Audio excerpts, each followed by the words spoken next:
Hey guys, Saiyan here, bringing another Dragon Ball Z Dokkan battle video. So over the weekend, while the World Tournament was going on, I did do showcases for this AGL GOHAN and the STR GOKU, who got their easy A's. I had some spare medals left over from the previous World Tournaments, so I will be doing the showcases for the Feet Kamehameha Goku and the Piccolo Jr. once we actually get the World Tournament rewards. So that then we can actually have the extra medals, because there's no point me buying extra packs of those medals with the Hercule signatures when I'm about to get a bunch more from the World Tournament rewards, and obviously there are still some of the older characters I need to do as well. But I think, judging on where I was last night when I stopped playing, I should be finishing in either the top 1000 or 2000, which is going to give me more than enough medals to easy A the remaining characters that I need to do. So I wanted to try out these guys on the Super Saiyan team, the new team with Vegeta from Saiyan Day, because of course he leads Vegeta Family or Super Saiyans, and then has the extra 30% to Pure Saiyans, Battle of Wits, or Mastered Evolution. So obviously that means this Goku gets a full 200% lead from him, wants to be run with a full Super Saiyans rotation so that he can get his orb changing. However, Gohan, we can look at his categories, he is obviously not on... Oh, he is on Mastered Evolution, even though he's only Super Saiyan 1 Gohan. For some reason, I didn't think he was. So, that means he gets the 200% lead from this Vegeta as well, which actually makes it even slightly better than I thought. Now, the one thing, however, for the Gohan specifically, is that he does only support super class allies, which means he doesn't give Vegeta any support on this turn. Which is not the end of the world, because Vegeta is a very good unit in his own right? So it's not like he needs the support. But you have to remember there is the other last part of this passive where he gives allies an additional 1 key and 10% attack and defense if all allies on the turn are superclass, which obviously means we don't have that. So he's not only not giving that support to the others, but of course he's not getting it himself as well. So we can get the STR orbs here for the Super Saiyan Goku. Having them together on the same rotation probably isn't the most ideal start, but we can start off decently well here. Of course, this early into the event, with that Gohan being a stacker and the fact that you really want him to be dodging the very first attack he has to take, because he gets a big stat buff for 5 turns after he dodges an attack. So of course, worst case scenario here is that Gamma 2 super attacks in slot 3 and Gohan doesn't dodge and will just be instant death. But as long as he dodges an attack, he gets the buff for 5 turns, which means if you're using him as a floating support unit, he's going to have that buff when he next comes around, which at least makes him a little bit tankier, and then he is stacking attack and defense with each of his attacks. We do have a Goku on the rotation, of course, for the Vegeta part, for that part of Vegeta's passive, so he was able to get a bunch of super attacks there and a lot of build-up. Goku gets the additional super from his passive with the 4 orbs and gets the hidden potential additional as well. So decent enough showing there from Goku. Is he really going to super attack Gohan? So Gohan gets the super off here. There's the dodge. Okay, so he just didn't super in the first turn. Fair enough. All right, so I guess that means we can just get some build up here for you. Will these AGL orbs drop down here? They will not. So we do not get a lot of orbs here for King Vegeta. He does get some of his damage reduction as long as we get 3 orbs, but we're not going to get the 3 AGL orbs. I suppose it just has to, I'll just have to do, unfortunately. But we'll go ahead and grab those. Now, remember, if we were to not kill Gamma 2 on this turn, which I feel fairly confident we would, the Goku changes AGL orbs specifically to STR, which means that would be a huge amount of orbs for him to pick up at the start of the next turn. But yeah, there's no way we're not going to finish him off here. Vegeta gets so many links and like 60% support from King Vegeta, so that's going to be GG there for you. So then we have, now one of the things that's kind of interesting about this fight, which I guess I hadn't really sort of planned in advance, but this Goku, if we're getting the 3 orbs, he does have the high chance to seal the enemy super attack and a high chance to stun. And this guy can actually be sealed, which is interesting. So I think what we want to do is we do want to let Vegeta handle slot 1. They do share Saiyan Warrior Race prepared for battle. Of course, they would share more links if we did actually transform him. But we'll grab the orbs here for you, because Gamma 1 can be sealed. So it'd be quite good for us if we could actually seal this guy down here with Goku. I think if you were playing in terms of like the most optimal way to play the team, I mean, you potentially would argue that you just wouldn't bring the STR Super Saiyan Goku, but that's a slightly different thing. Oh, Vegeta seals him anyway. But yeah, obviously, if we were playing it in the most optimal sense, right, we would put Super Vegeta in slot 2 and the Goku in slot 3, because as I talked about in the solo Goku showcase, like, he can be decent. He's not a terrible EZA, but in terms of what he offers to the team, if you think about this team build that we're running here with the Super Saiyans setup, Gohan is on the team because he's a support unit, right? He's just there to float into slot 3, give support to the rotation, hopefully dodge and not take too much damage.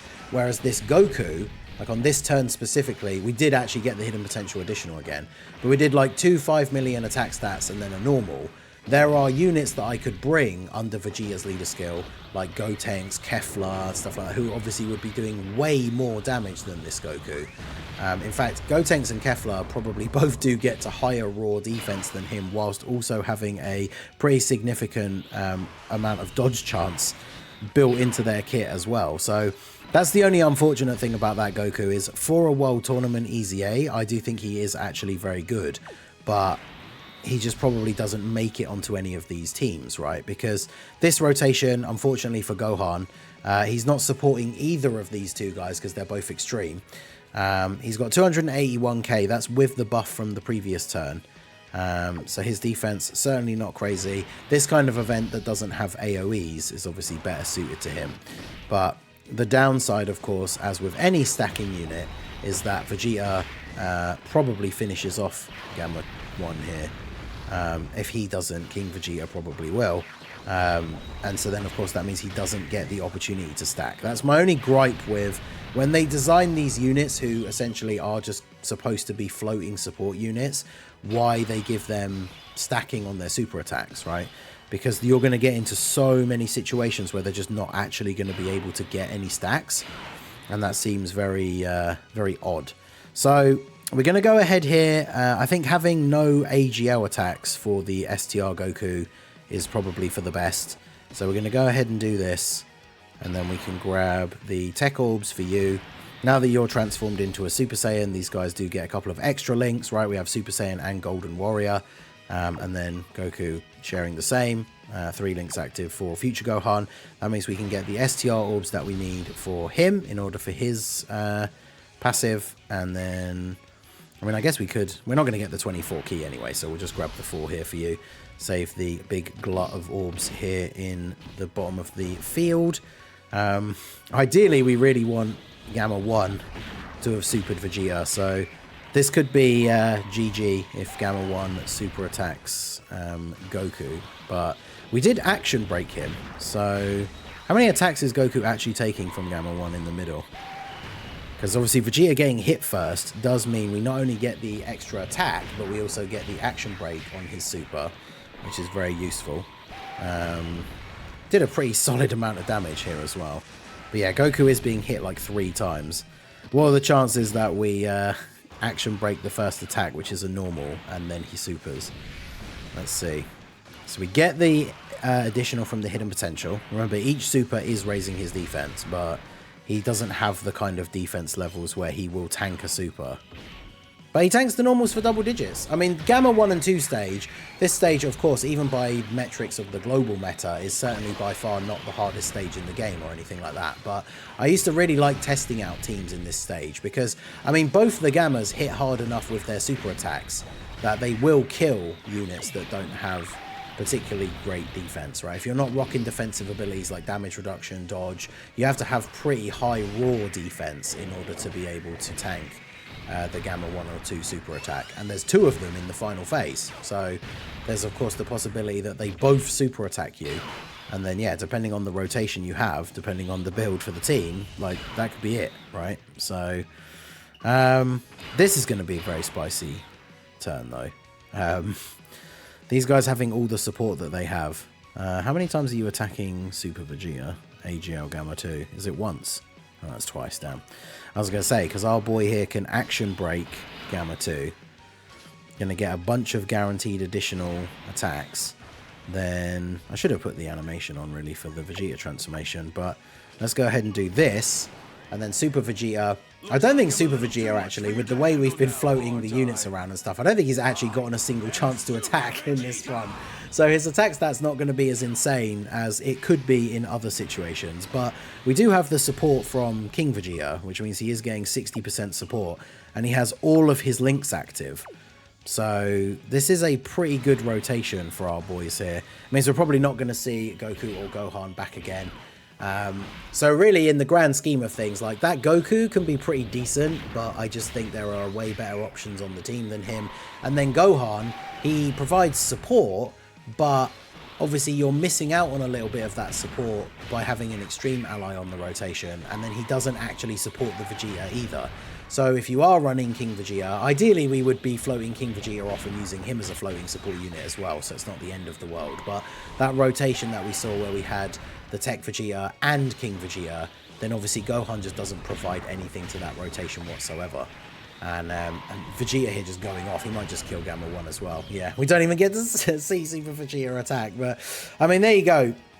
Realistically, that's just a showcase of how strong Vegeta is and how strong Vegeta's team is. But in terms of, you know, being solid enough to get you through the run, like the STR Goku, he's okay.